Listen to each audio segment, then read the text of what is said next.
ခွန်အားကြီးရုံနဲ့ရာရာကိုနိုင်ယူနိုင်တယ်လို့ထင်နေတာလားဒီပုံမြင်ကိုစိုးတိနားထောင်လိုက်ပါတစ်ထင်တာမှားနေတယ်ဆိုတာသိသွားပါလိမ့်မယ်တော့ဘရင်ချင်းသေးကြီးကိုရုံကလေးတစ်ကောင်ကဘယ်လိုနီးနဲ့အသေးတက်လိုက်လဲဒါတာမပုံမြင်မဟုတ်ပါဘူးဘဝအတွက်အသုံးဝင်မဲ့ဉာဏ်ပညာစစ်ပွဲတစ်ခုပါပဲဟိုးရှိချီတုန်းကတောကြီးတစ်ခုမှာအင်မတန်ခွန်အားကြီးပြီးရက်ဆက်တဲ့ချင်းသေးကြီးတစ်ကောင်ရှိတဲ့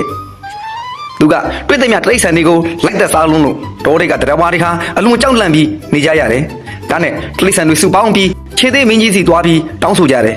အရှင်မင်းကြီးအရှင်ကတနေ့တိရစ္ဆာန်တွေကိုအများကြီးလိုက်သက်နေရင်တောထဲမှာဘယ်သူမှကြမ်းမှာမဟုတ်တော့ဘူးအဲ့ဒီတော့အရှင်လည်းအမဲလိုက်ကြမလို့အောင်ကျွန်တော်တို့တွေကတနေ့ကိုတကောင်စီအရှင်မင်းကြီးစီအစာအဖြစ်အလှည့်ကြလာပါမယ်လို့ပြောလိုက်တယ်ချင်းသေးလည်းသဘောတူလိုက်တာပေါ့ကောင်းပြီလူဆိုမင်းတို့ငါတနေ့တကောင်စားလာပေါ့ကွာတနေ့မှာတော့အလှည့်ကရုံကလေးစီရောက်လာတယ်ရုံကလေးကပေးရမှာကိုမကြောက်ဖဲချင်းသေးကိုဘလို့နှိမ်နှင်းရမလဲဆိုတာကြံစီနေတာကြောင့်ချင်းသေးစီကိုတမင်အချိန်ဆွဲပြီးနောက်ကျမှသွားလိုက်တယ်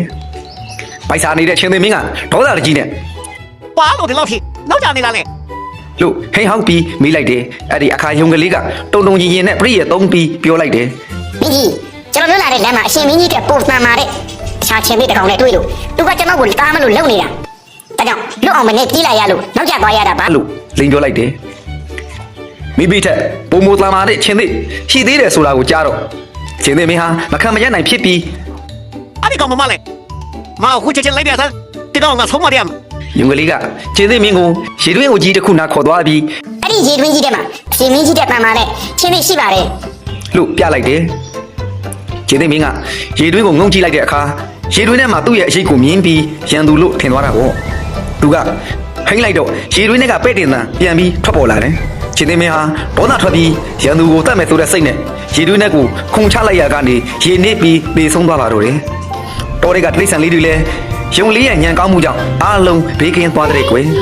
ဒီပုံမြင်ထက်ကလို့ပဲလူလောကမှာလည်းခွန်အားကြီးုံနဲ့မလုံလောက်ပါဘူးဉာဏ်ပညာရှိမှသာကိုကာကွယ်နိုင်မှာပါသင်ရောဒီရုံလေးရဲ့ညံကိုဘယ်လိုမြင်သလဲကောမန့်မှာရေးခဲ့ပေးပါအောင်အခက်တွေကြုံလာရင်ကြောက်မနေပဲညံနဲ့ဖြည့်ရှင်းတတ်ဖို့ဒီပုံမြင်ကသင်ပေးပါတယ်သင်ရောဒီရုံလေးရဲ့ညံကိုတစ်ကနေ30ထိပေးမယ်ဆိုရင်ဘယ်လောက်ပေးမှလဲကောမန့်မှာရေးခဲ့ပေးပါအောင်နောက်ထပ်ပုံမြင်ကောင်းတွေကြည့်ဖို့ follow လုပ်ထားဖို့လည်းမမေ့နဲ့နော်